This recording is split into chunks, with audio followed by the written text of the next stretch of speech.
The final professional skill then is that of evaluation. And you're evaluating something thinking about who the most important stakeholders are, thinking about the context in which you're doing it. So if you're doing it for customers, evaluate it from their point of view.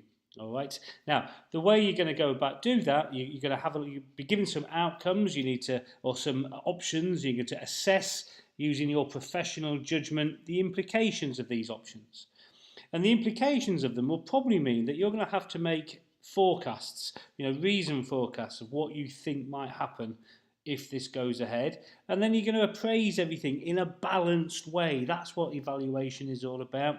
You're assessing the outcome, you're estimating the outcome, but in a balanced way in the context of who you're writing it to.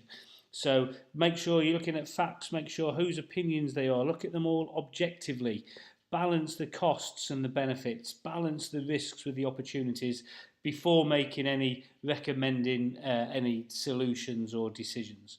So let's read this summary part where it says, look, what you've got to do is carefully assess the situation, look at the arguments in a balanced way, use your professional and ethical judgment, then you'll be able to predict future outcomes and consequences when you're making your decisions.